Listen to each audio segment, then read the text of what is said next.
Krishnam Vande Jagadguru. Om Shanti Shanti Shanti.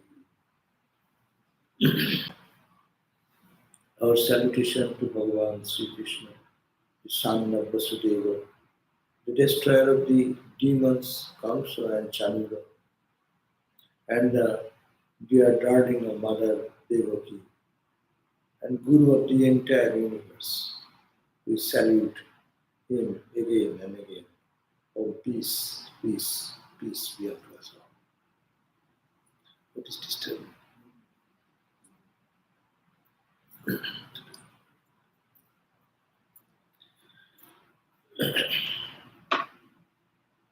So we are reading the Bhagavat and the Bhagavatam.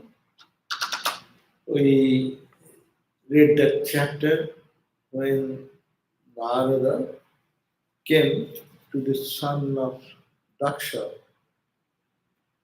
to inspire them to take the path of renunciation. Brahma ordered Daksha Prajapati to make the world full of progeny.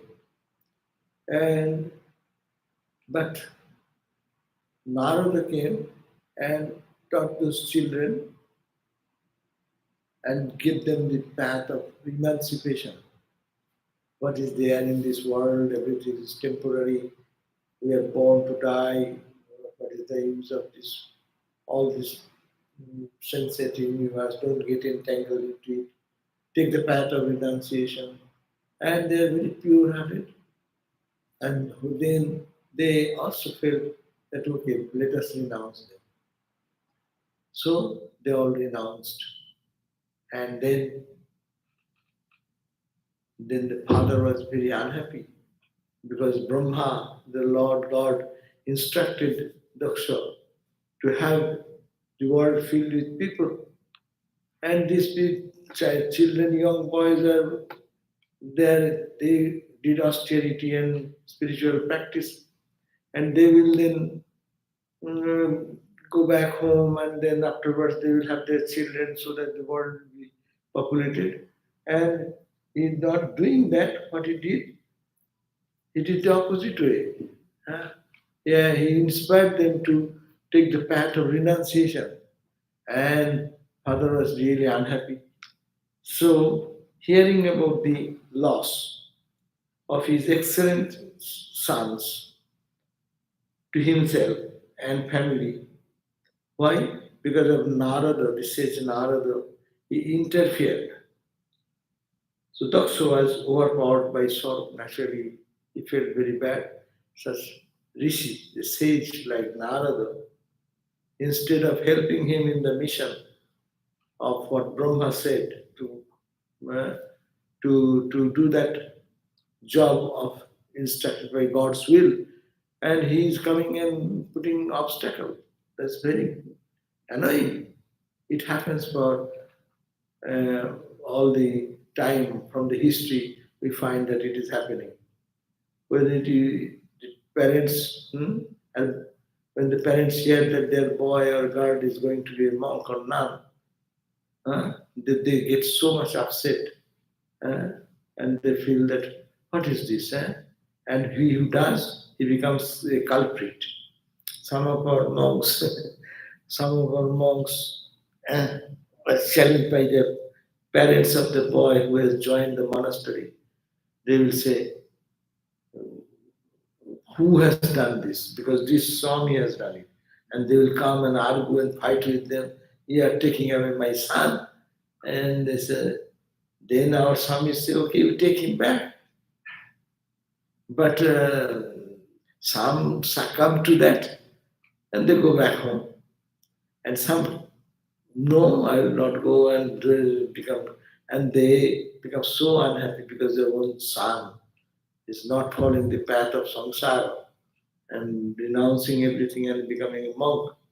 It is very, very painful for the parents, even devotee parents. They are good devotees of God, but when it comes to their own son, that the son is going to renounce everything, it is very, very uncomfortable for them. So it happened with the Daksa. His sons all went for austere practices and they will come back and have their normal life and grow. But they're all took the path of renunciation. So hearing about that loss of his excellent sons to himself and family because of his Narada's interference, Daksha was overpowered by sorrow and grieved over it for a long time. To have a good children, to have good children can in this way be a curse of sorrow and sorrow also. He's saying that yes, even the good children do have no bad motive, but they are very good and they become a cause of sorrow to their mom and dad. Isn't it? So this happens with all the monastics, whether in this country or that country, mom and dad they feel really upset when their son and or daughter take the path of renunciation. So naturally, it is from the time immemorial happening. Now, comforted and consoled by Brahma, then Brahma came into again to them and comforted, don't grieve. He is a sage. So the sage Narada has given his sagely counseling to your sons. Okay, what has happened, happened. Just you go and again beget several children. uh, and so they uh, try to go and have more children and whatever happened, forget. And in ancient time, people life was long, maybe.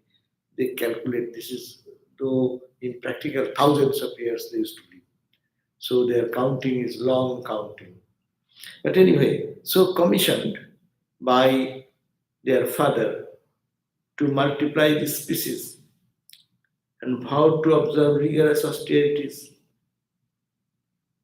Then Daksha begot some children and they are grown up, and when they went to a certain age, they asked them to do the austerity again and to multiply the world with their progeny.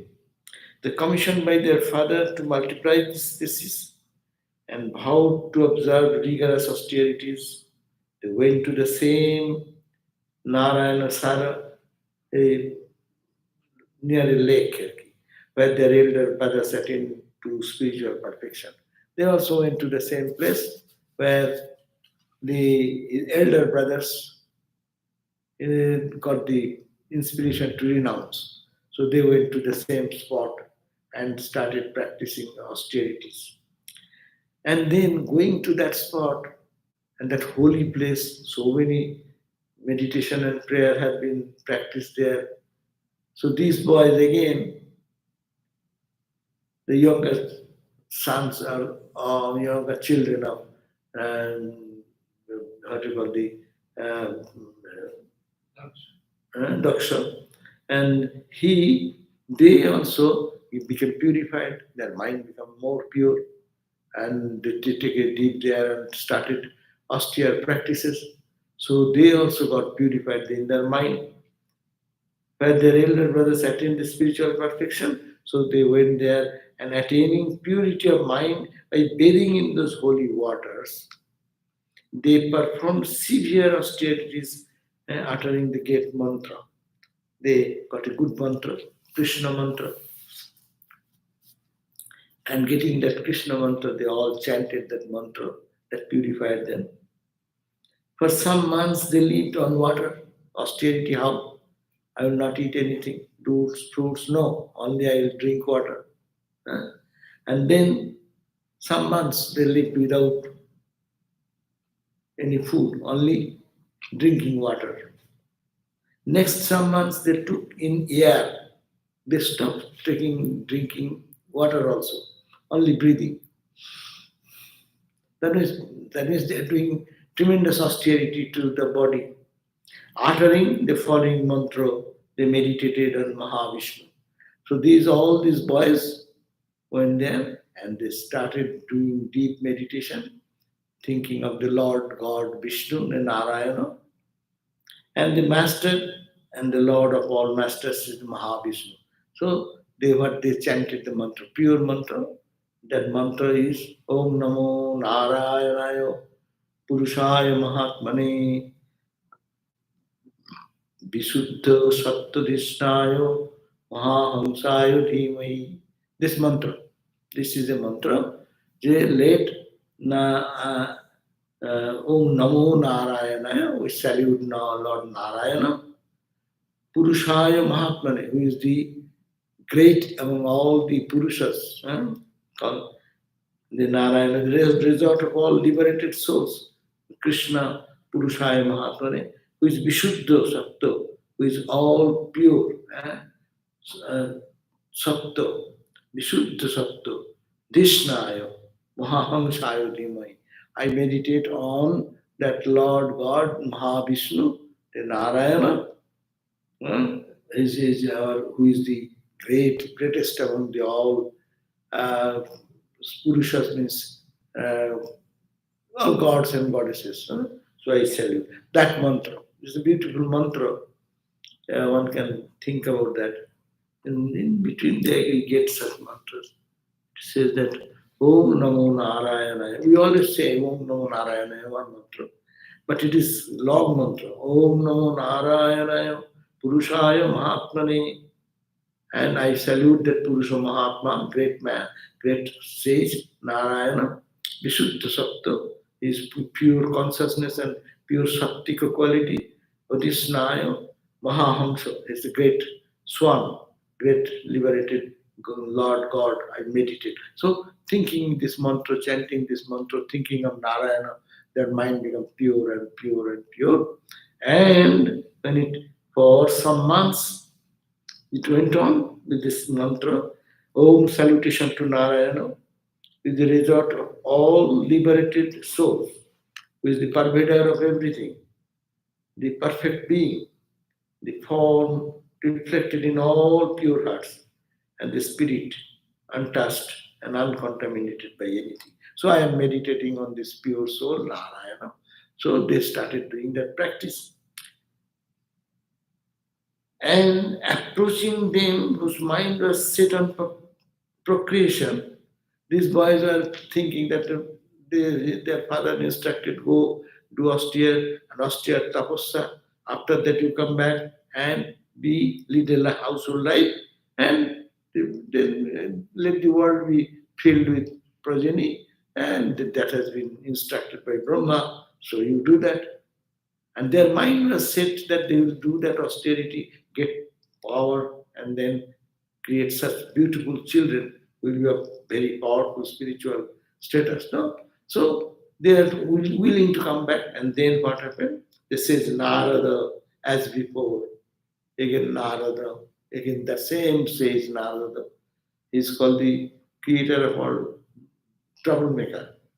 He's considered the troublemaker because he creates confusion in the mind of people. But not confusion, actually, really, he is doing the ultimate, showing this as a sadhu, showing the ultimate path for liberation. But he did not understand. Spoke to them in words with enigmatic meaning.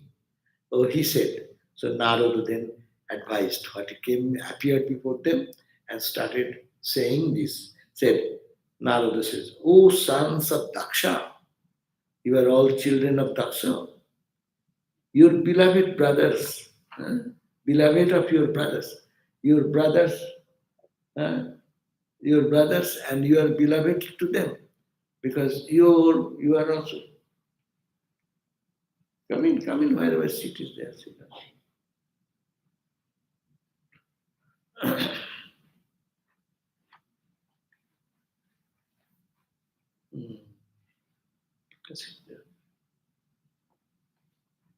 Turn it towards me. So he said that says Narada then again appeared before them and said that your elder brothers follow the path of your elder brothers. Here, my advice. What? Follow the footsteps of your elder brothers. A brother who knows righteous conduct. What is the goal of human life? God realization. So your elder brothers all took the path of God realization. So you should follow their path. The younger brothers should follow the path of the good elder brothers. Therefore, the noble path which is chalked out by his brothers. So your brothers have chalked out this path of renunciation. You also, their good brother, younger brother, you should follow that path. And if you follow that, you will gain merit in this world and rejoice in the hereafter. You will rejoice here following this path of purity, and after death also you will go to heaven and enjoy bliss there. In the hereafter, with the deities known as Marutas, noted for their intimate fraternity. So you follow your elder brother's path, because elder brother took the right path for freedom and renunciation. O king, saying this much, Narada, whose company is unfailing in its effect. Narada was such a sage that he is pure. So if he appears somewhere, then that place becomes pure. That heart who sees them, their heart becomes purified. All the other negativities of the heart goes away. So unfailing effort of the sage, what happened? Moved on. eh? So Narada went away then, giving this advice, and he left. And these children too followed the footsteps of their elder brothers because their mind is already pure. They did the austerities for God, meditated on Narayana with the mantra Om Namo Narayanaya Purushayo Mahatmane Vishuddha Sattvarishthayo Mahahamsayo Dhimahi. They chanted this mantra that purified them, and the Narada's advice created some deep impact in them, and they also followed the path of renunciation. Now see what will happen. Thus placing on the track towards the Lord, which is the blessings that comes on an inward-looking mind, they went forward without turning back, like knights that have passed away. So these boys, without turning back to home, they went to the path of light and renunciation. Giving up the world, they followed the path of detachment and renunciation. Now what will happen? His father Prajapati, he got mad at that. Narada, such a guy, good sadhu, but destroying my all children, taking away my all children, and one by one, and putting them to path of renunciation. Uh, oh, come, take, there is a chair.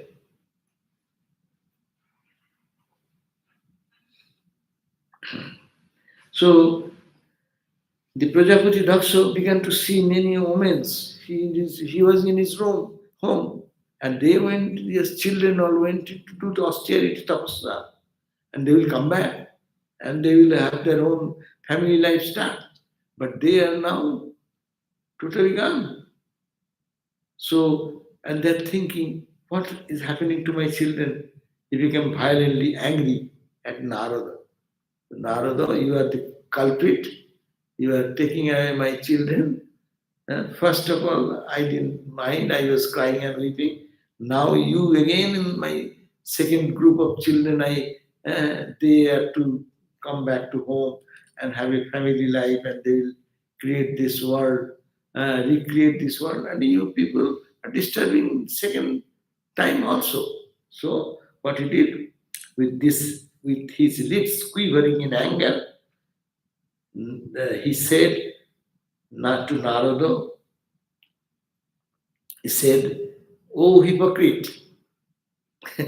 He got angry. Angry, when you get angry, you what to say, you do not know what you should not say, what you should say. So Narada started being very angry. Narada, he started cursing Narada. Oh hypocrite, we have put a guard of a pious man. You have perpetrated a great atrocity against us. We are following the instruction of Brahma, the creator God, and you people have created this trouble You Narada, you are a perpetrator. Huh? To and you are wearing a Gerua garb, you are wearing a sadhu dress, and you have perpetrated a great atrocity against us who have been following the path of pious man in a household life. And there's a lead honest life, have a good samsara, have the experience of life, and see, and then gradually, fourth stage will come, sannyasa. And you are inspiring them at the very beginning to become a sannyasa. Huh? So, you have converted my children into begging mendicants. No? They should be rich householders and also create this universe full of people so that this God's creation will continue and you are just stopping that. No? Oh, sinful one, he started cursing. Daksha started cursing. Oh, sinful one, you have marred the future of these children in this world and hereafter. They will not have any fun in the world of this earth. And after heaven, they will not go to heaven, they will be merged in Brahman. So you are stopping them to enjoy this world as also to enjoy the heaven. So what damage you are doing to them? For one has to discharge one's three debts. Here comes the philosophy of life. In Hinduism, they call everyone have three debts. One is called Rishi Rina. Rishi Rina means rishis we have by Vedic study. We have duties to all. We are here because the sages. So we have some indebtedness to our sages. How can we pay up those debts? By chanting Vedic mantras and learning the Upanishads something. That is way you can overcome or go above your debts about your rishi, the sages. Rishi. Then is the Devari. Gods and goddesses are there. Hindu faith is what? There is a rain god, there is a fire god, wind god. So all these gods and goddesses, they are nurtured. Nurtured by whom? They are nurtured by the home of fire. When you do the jagna, and through that jagna we say, Agnaye Namaha, Prajapataye Namaha.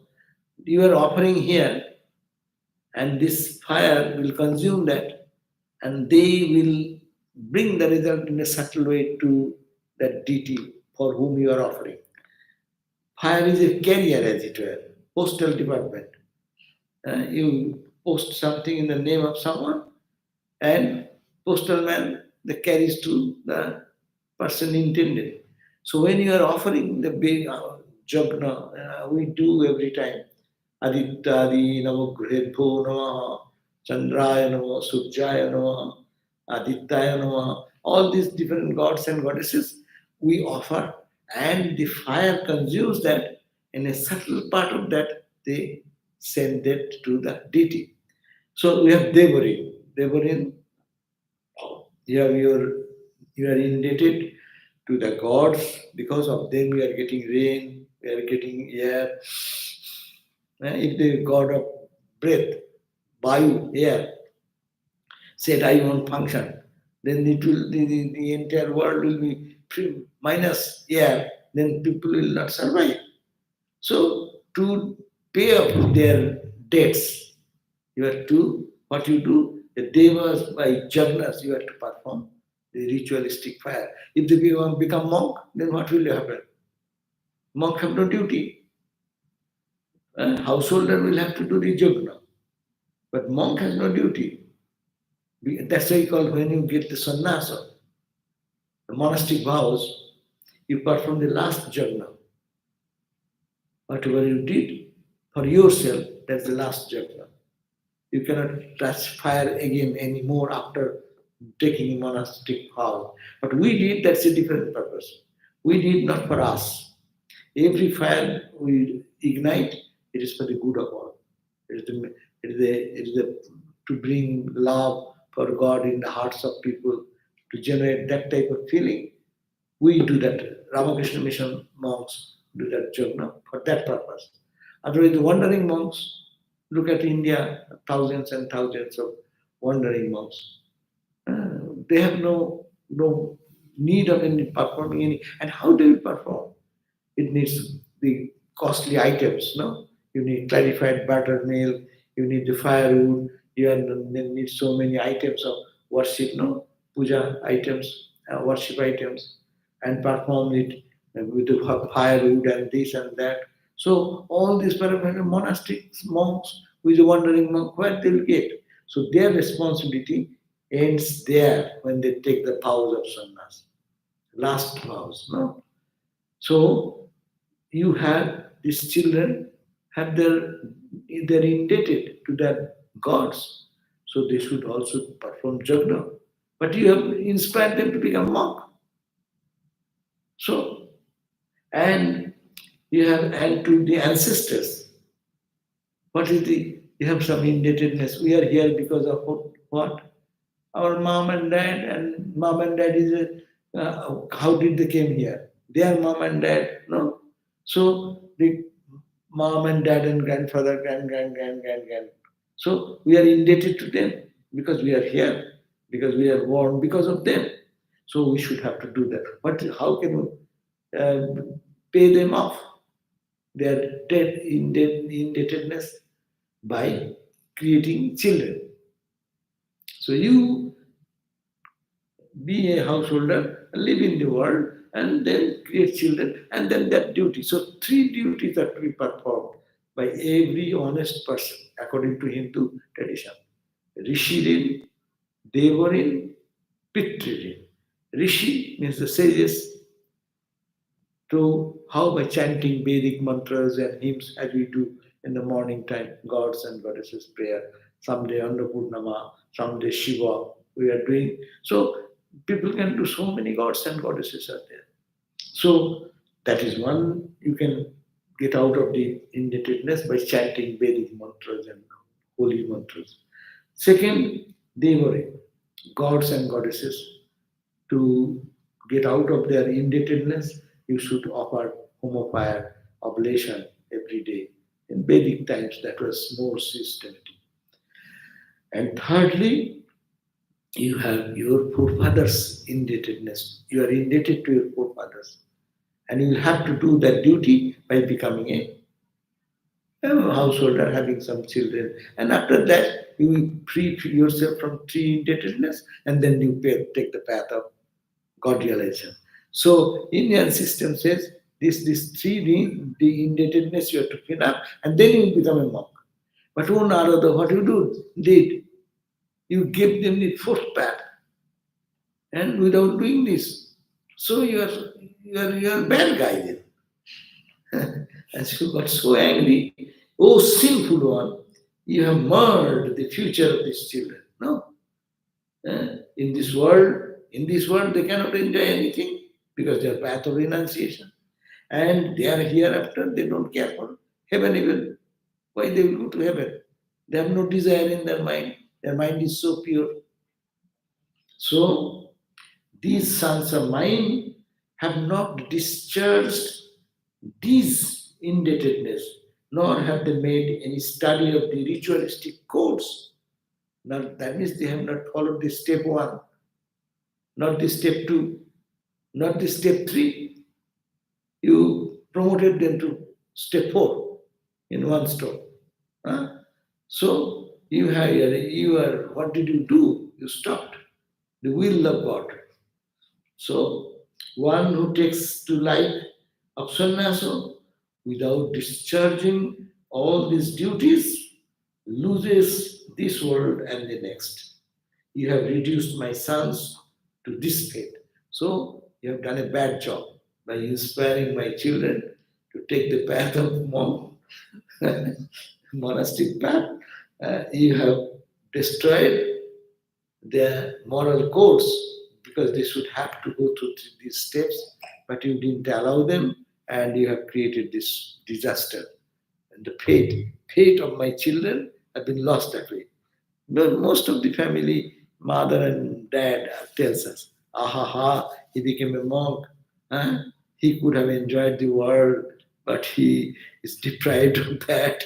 He could have gone to heaven and get some fun and joy in the heaven. But because being a monk, they have given up everything. So that is the problem. So mm, don't keep the shoes. No, not here, outside. Because it is wet. The floor is wet.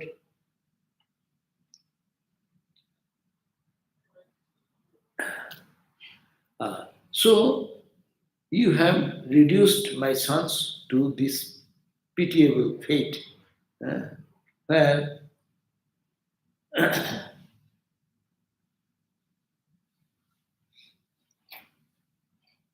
so you are unfit to move among the devotees of the Lord. Why? Okay.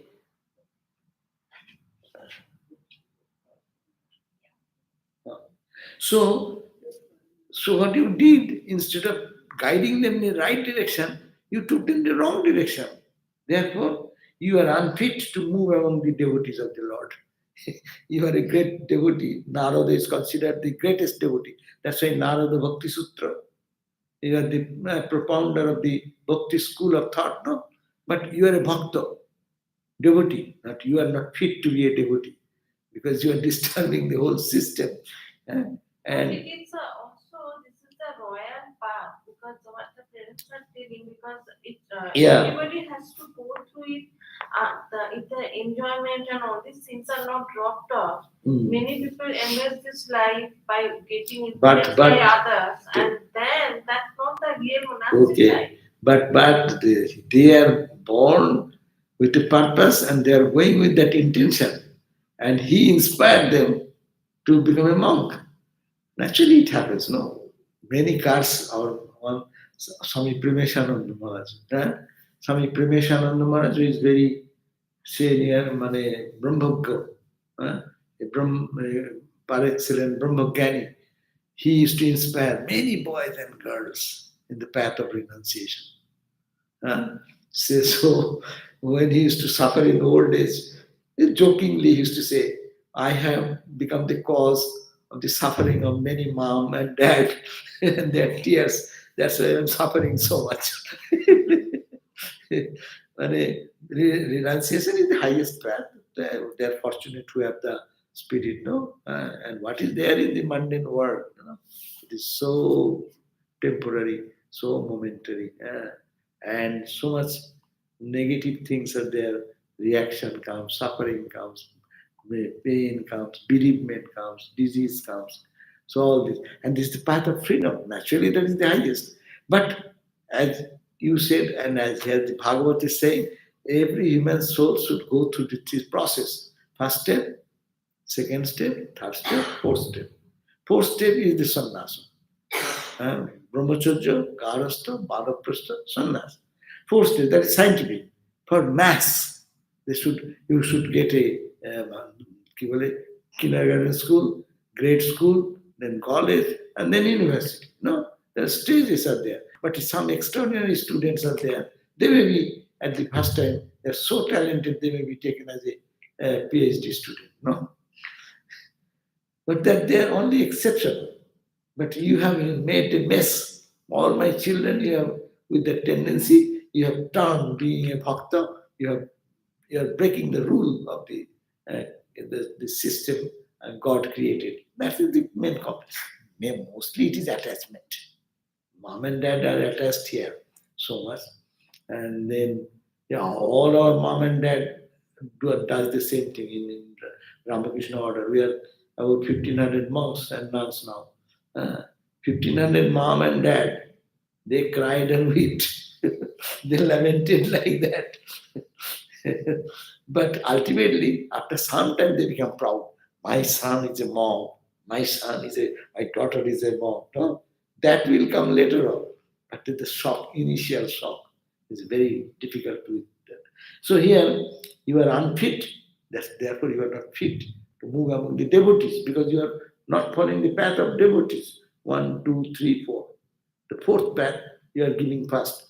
Not one, not two, not three. You whose hobby is to confuse the minds of youngsters. You, being a holy man, you are creating in the confusion in the young mind, their fresh mind, and they believe you and they trust you and they take your instruction and they're becoming all monks. No, that is where you're creating confusion in the heart of the innocent children. Uh, Once it happened, the Calcutta University started Sir Asutosh. Sir Asutosh Mukherjee was the chancellor, vice chancellor of the university, or president of the university. And he once complained that Swami Premananda, Baburam Maharaj, our Belun Mott, he was Ramakrishna's disciple. He was such a charming personality. Any college students come and he talks to them and makes friendship. Boss, he gives us a great scholarly person, great scholars. They all one for one sit down there or here. So this extraordinary scholarly children, young boys, Ishan scholar and all those, no? These boys, they come and fall in love with this sadhu, which is called Baburam Maharaj in the Belun Mott. And they gradually feel so much attraction for coming to Belun Mott. They give up their studies. And one day they find this boy has become a monk. So he didn't understand what is going on. After he understood that there is a sadhu in Belur Mott, whose name is Baburam Maharaj Premananda, then he said, "Oh, he is the culprit. He is taking away all the brilliant students of my university."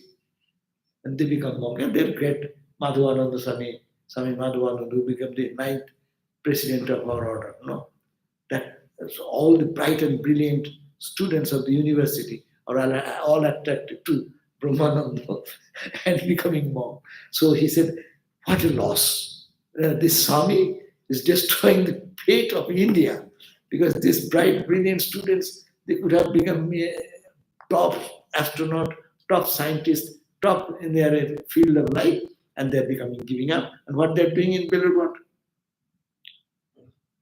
meditating, chanting, this, sweeping the floor, cooking and cleaning something. And this is his life. What for? A bright, brilliant scientist could have contributed so much to the low world. And these boys are going to Belur, chopping vegetables, cutting vegetables, and preparing some curry. What is that? Sweeping the floor, and the Thakur's temple, and chanting mantras. So he used to actually was very unhappy with the Belur that day. So this is the point that here also Daksha, the father, felt so bad that the bright, brilliant children who could have been useful in the world for prosperity and development of the worldly life, no, it is necessary for the society.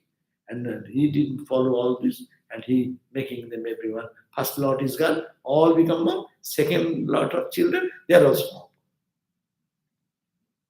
And he said, "You are unfit to move among the devotees of the Lord.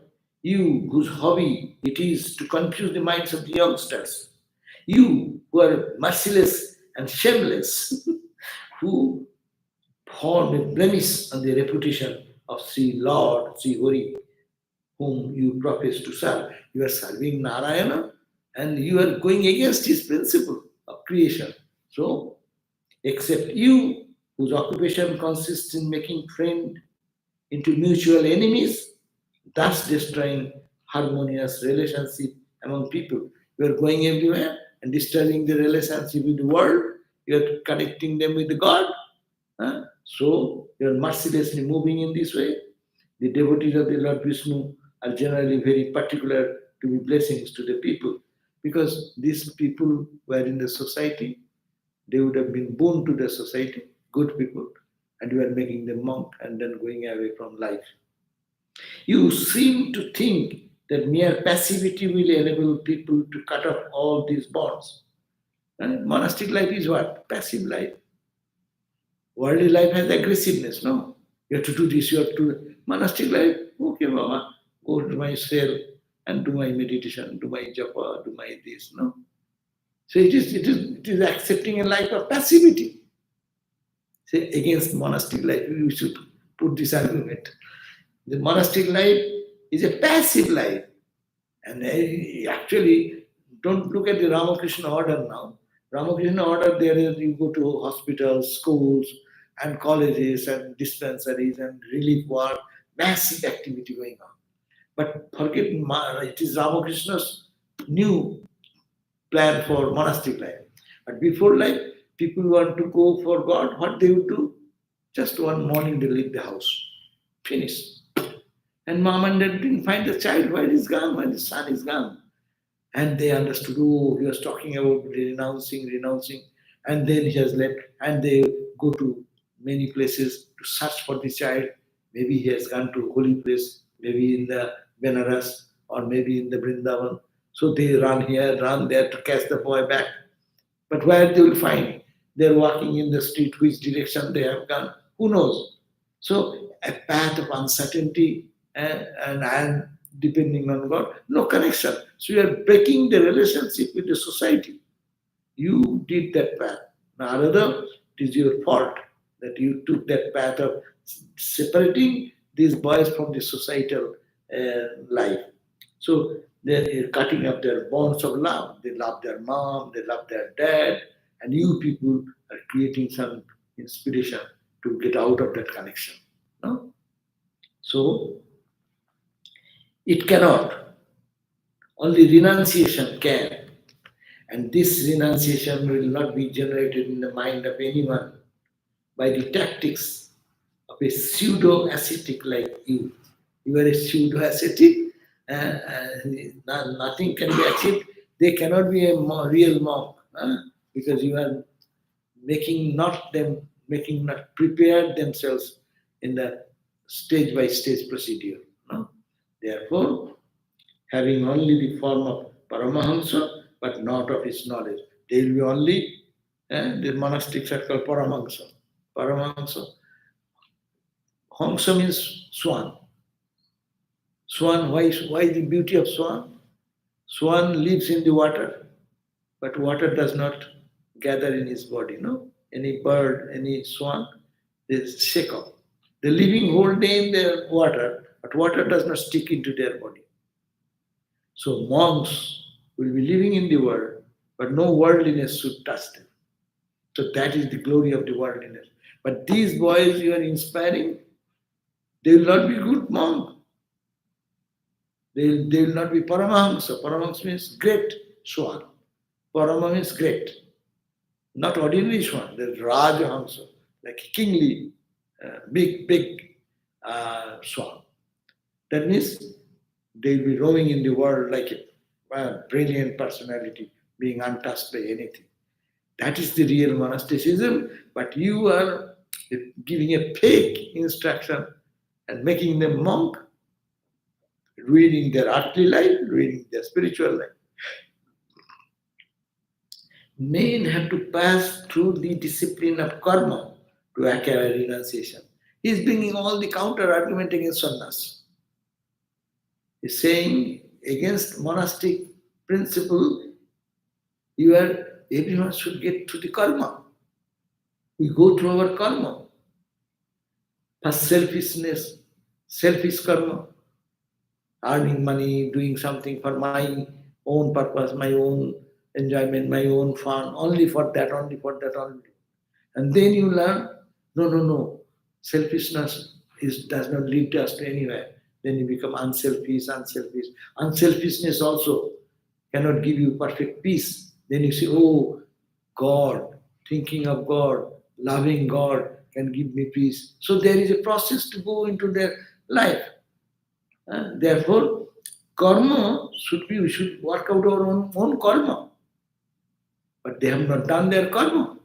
They only came to do little austerity and you send them to be a monk. Without actual experience, man will not understand the ephemerality of worldly joys and the intensity of suffering. Very important point, though. Unless then people go through the experience of life, how do you understand this worldly pleasure is not real joy? It is a temporary thing. It can bring little piece of joy for a moment, but ultimately it will not bring absolute joy. So how they will understand? So they will have to go to the karma. As the millions of people in the world are living the life, no, the life of activity. Look at the whole world. How busy from morning till you go to a train station, office hours. How many hundreds of people are getting in, getting out, going this side. One is going this side, one is going that side, one is to the office, one is to. What is going on? Activity, activity, activity, activity. Why? To this activity, they will find that activity cannot give me little money, give me little name, fame, power, but it cannot give me a eternal joy, absolute happiness. It cannot give. Then you turn, that means your maturity comes. Uh, Two types of renunciation is there. One is called Markata Vairagya, momentary renunciation. Momentary renunciation can come to anybody. Suppose someone was attached to some friend and the friend died, no? And then the whole world appears to be meaningless, no? Suppose you love someone and you suddenly hear that he is no more in the world, no? It gets a big shock. And momentarily mind says, what is this then? What is this life? Why am I here? No? This is called renunciation on a particular moment it is coming under circumstances. No? And another person seeing the world intimately, understanding in its depth that what the world can offer me and how much effort I do and what the input I get, that is to be studied very well.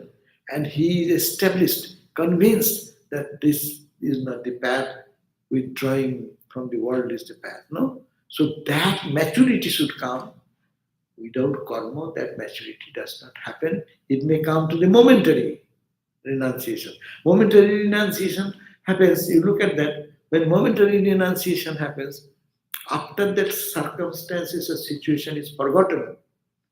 Someone lost his friend. That's it. If it is first 1 month is very difficult, first few days are very difficult, first few weeks are difficult, then the intensity reduces 1 month, you forget, but your heart is still burning, 2 months, 3 months, then what happens? After some time, you forget that. When you forget that, then again the inclination for the world comes. Duties, responsibility, you go back to the old life. No. But who is convinced again and again getting this whole experience that nothing can satisfy me except God. And God is the sole criterion of my life, and I want to live in God and die in God, whatever comes. That is called the path of renunciation, and that is matured renunciation. But we do not know from outside who is what, no? Inwardly, someone may be appearing that he is ordinary, but in his or her heart, there may be tremendous renunciation, genuine renunciation. How So, long the momentary renunciation sustains? eh? Momentary renunciation. Wait a moment. How long it sustains? Oh. 1 month, 2 months, 1 year, 2 years, how do you Yeah, it depends on. Someone may linger for uh, some weeks. As we get the example in our balloon mott, many boys come and, and then they go to the PPTC, Pre-Professionals Training Center. When they come, they said, okay, you just a boy, you come and you experience this for 1 year and check it, how it fits you and this and that.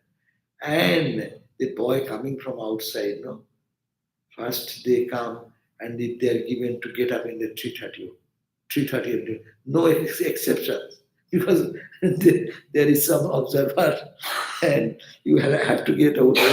Everyone is getting out. So you also get out. You will have to do that. Or someone say, 3:30, get up, and ring will be there in the 3:30 you get up and then go to take a shower and then get ready, go to the temple, 4 o'clock, the waving of the incense and prayer is going on. You sit there, then sit for meditation for a certain time. Just coming from outside, it is difficult. Eh? But some find it's okay. Wow, what a great experience. Some may be, oh my God, can I do this whole life?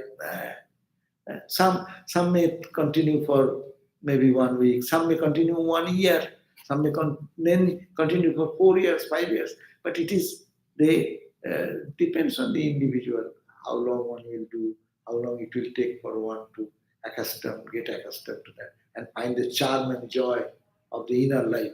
It will takes time. But they come with the intention, good intention. But when they come into practice, then they depends on the ability. They are not bad, but this sometimes it does not suit them. They have to go back. And mom and dad, another thing. Mom and dad will not say anything before that.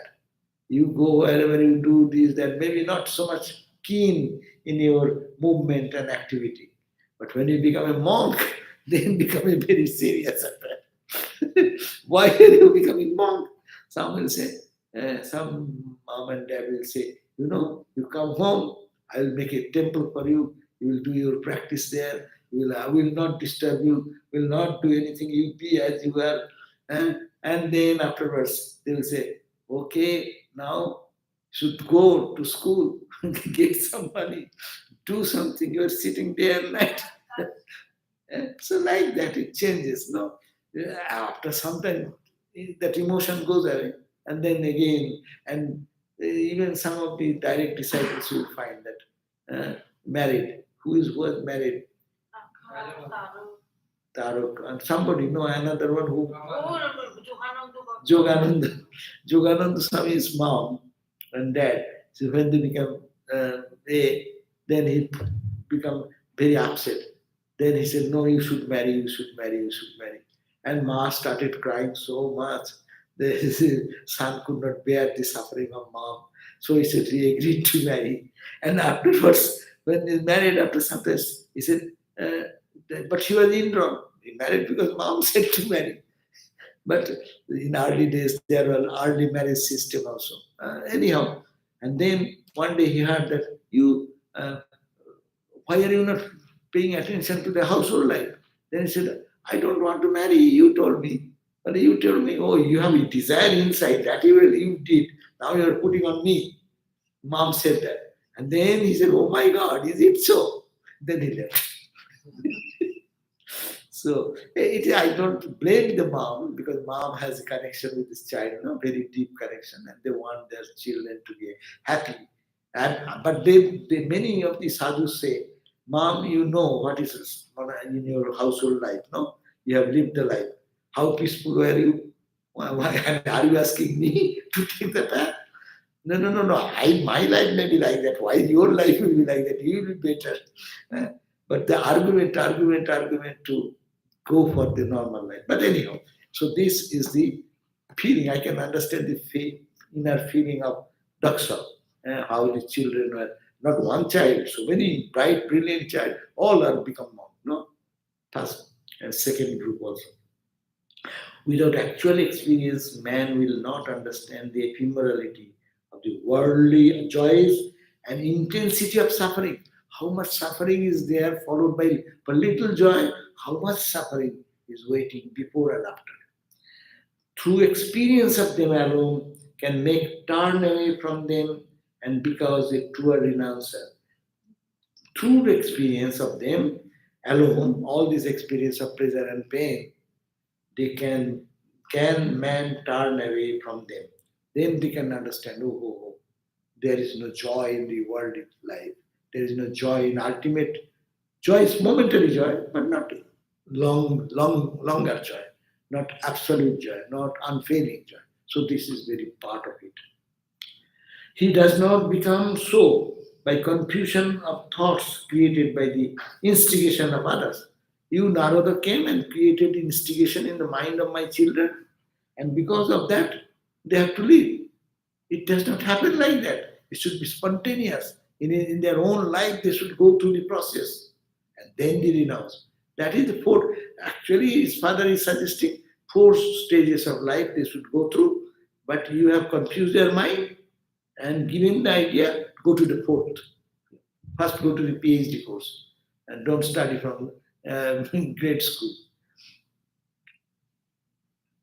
You did an unpardonable offense to us, devoted ritualists following the path of rectitude and the way of householders' life.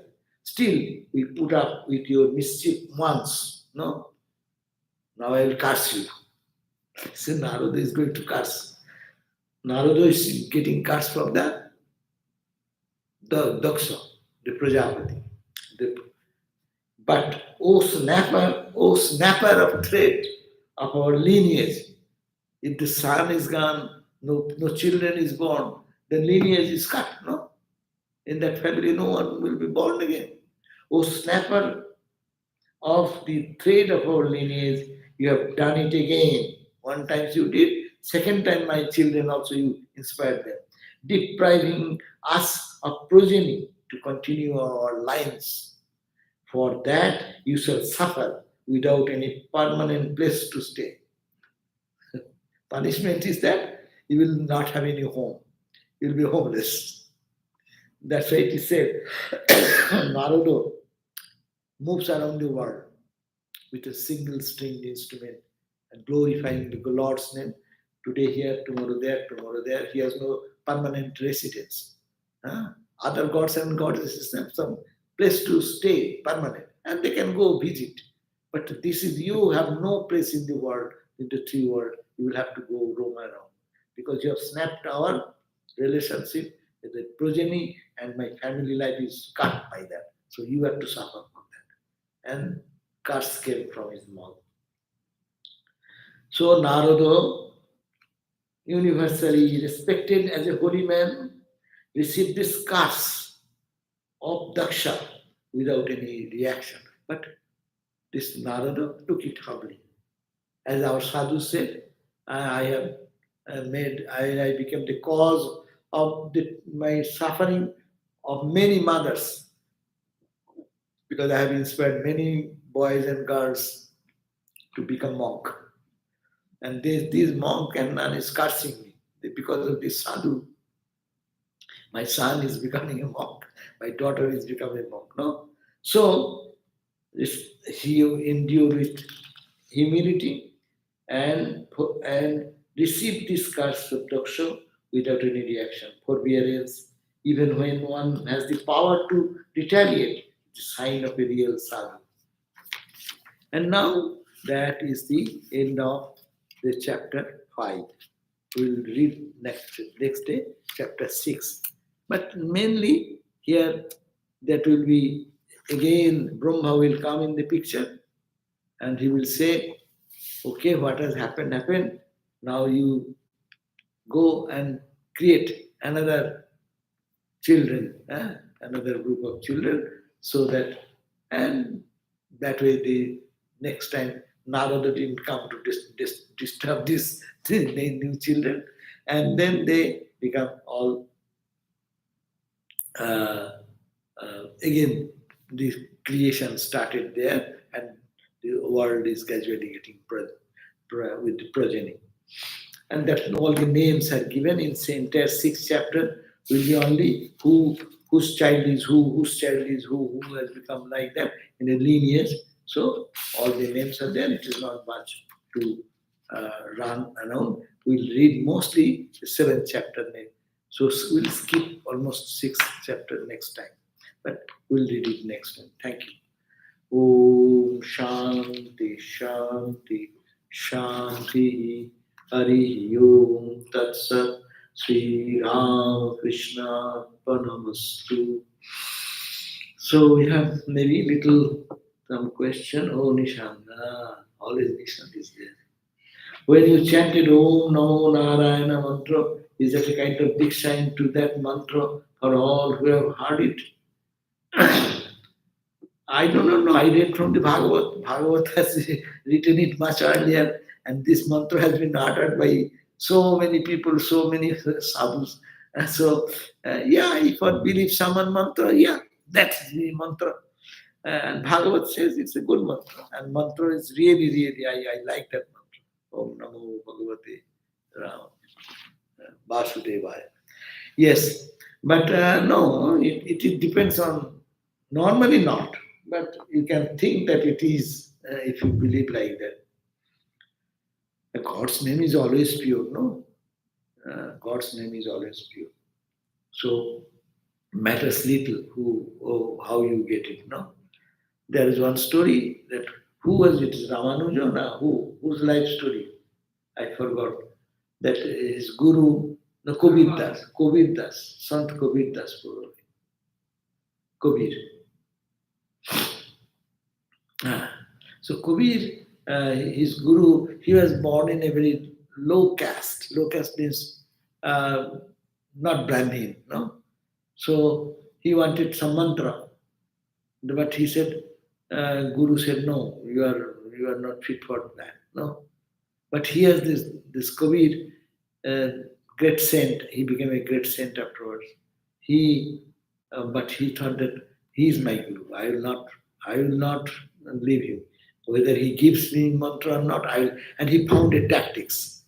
He found a tactics that in the early morning, when he goes for in the Ganga to take a bath, he was going and he observed him that he comes in a little dark. Still, the morning has not been bright, no? And when he comes, he one day just lying in the floor, and he didn't understand when he coming down the steps or just touched something, and he says Rama Rama Rama Rama, Rama Rama Rama Rama, and then she said Rama Rama Rama. They said, and he then, who is here? Then said, Sir, I am here. Why are you here? Lying down in the road, obstructing my path. No, for your mantra. You will say that you will not give me mantra.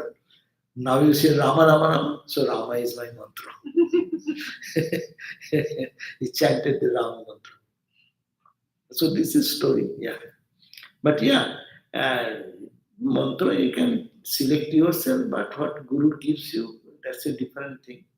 But these are in the books you will find many mantras. No, it is all the by the grace of the printing and modern technology.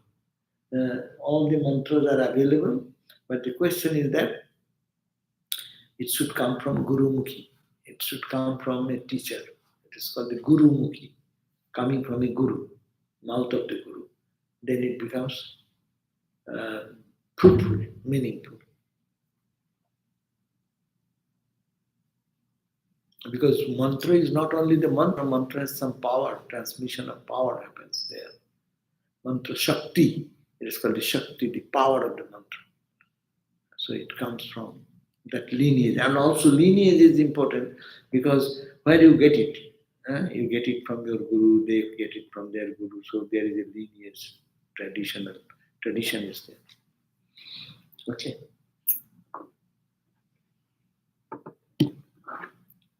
How can parents raise children with an open mind so children can choose a renounced life? Most people don't know this is a path one can take when they are growing up. Yeah, so I think that when the children are growing up, they should be given the values of life. They should be given how to make the life more honest, sincere, moral, ethical, and this. But they will grow according to their own. Swami Vivekananda's idea, we can take it. Swami Vivekananda said, you can plant seeds, but seed will form its own nature. Which seed? It is a grain of rice, or it is a paddy, a potato, or say corn or anything. So you put together, each will grow in its own way. What the duty of the parents? They will be like gardeners. Gardeners take care of the plants, takes out the weeds, pours water, fertilizer, give them nourishment, give them love, give them teaching, and let them grow in their own way. Not to insist be a monk, not to insist not be a monk, or not to do this or not that, because they will grow in their own way. Everyone will, we are all growing in our own way. But good food should be supplied. At least before them, their mind should know this is also available, this is also available. And his instinct will automatically follow that. So duty of mom and dad is to actually give them and also good ideal, not talking but living that life. If you say there is a story of Ramakrishna, the one patient came from a distant village to the doctor, and doctor gave him prescribed medicine and everything, but said that what is the diet? Diet you come tomorrow. I will tell you the diet, what diet. So the patient had to walk 3, 4, 5 miles home and then again come next day and said, don't take molasses. Then the patient said, sir, to say this word, you make me walk 4 miles back, 4 miles coming again, and 2 days my time. But why did you not tell me yesterday? But I didn't tell you yesterday because I like good molasses. So I had molasses jars in my office. So if I say don't eat molasses and I am eating, you will think, no, doctor, whatever he said, molasses is good. So you should obey the principle what you are teaching. So we should be also, my parents' life influences the children's life. If the parents are, you see that where that type of training is there, their children gets a good environment. Of course, everyone will grow in their way, but environment should be uh, available to grow in a spiritual way. And rest of the thing is to be given to God. Let whatever happen, the child will grow in that own way.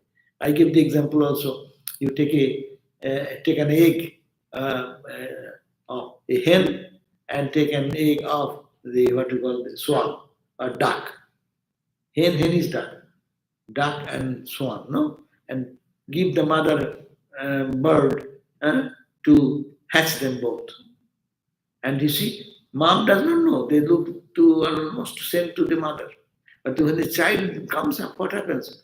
One moves to the water, another moves to the land. Because no one is teaching, but their inherent tendency will. So in life also it will happen like that. So, okay, thank you all. And we'll hope to meet you again at 7:30 for the Setara Upanishad. Okay, 6 o'clock is our prayer. So 7:30 class, next class. Om Shanti, Shanti, Shanti. Sri Ram Krishna. So don't get misunderstanding that one monastic life is bad.